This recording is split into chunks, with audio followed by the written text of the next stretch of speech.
சாமிண்ணே. அசோக் என்னடா? கொஞ்சம் வாங்கலங்க. நான் அங்க வரணுமா? வயசானா அங்க எழுந்திரிச்சு வரணுமா இந்த வயசான காலத்துல? நீங்க வந்தா என்ன? என்னடா நீங்க பந்தல் போட்டது ரொம்ப நல்லதா போச்சுண்ணே. ஏன் அப்படி சொல்ற? அவ்வளோ மழை பெஞ்சதுல 15 பாய் வாங்கி நான் கட்டி விட்டுருக்கேன்.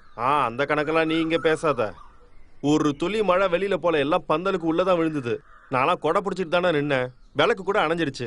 அதான் எல்இடி லைட்டை கொண்டு வந்தல. தாலி கட்டும்போது எல்இடி ஏத்துவாங்க, விளக்கு தானே ஏத்துவாங்க. உனக்கு எங்க புரிய போது நான் சொல்றதெல்லாம். சரி இப்ப எதுக்கு வந்த? அதுவா 120 கிளாஸ் 15 ஜக்கு நான் கொடுத்து விட்டேன். அதுல இப்ப 6 ஜக்கு 37 கிளாஸ காணோம். உன் பொருள்லாம் எங்கேயும் போகாது. நம்ம முனிஷோட வீட்டு வேலை நடக்குதுல்ல, அங்க இருக்கும் எல்லாமே. கல்யாணத்துக்கு வந்தவங்க அங்கதான் இருந்தாங்க. கொஞ்சம் நம்ம சாந்தாவோட கோழி கூட பக்கத்துலயும் பாத்ரூம் பின்னாடி இருக்கும், போய் எடுத்துக்கோ. நானே போய் கொண்டு வரணும். இல்லடா வயசான நான் போய் எல்லாத்தையும் பொறுக்கி கொண்டு வந்து கொடுக்கட்டுமா?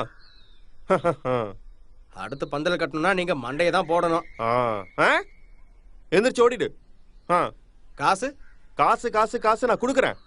சரியான காசு பைத்தியமா இருக்கும். ஐயோ நல்ல ஆளுகிட்ட நான் காசு கொடுத்துட்டு வந்தேன், என்ன ஆச்சோ? முதல்ல என்னமோ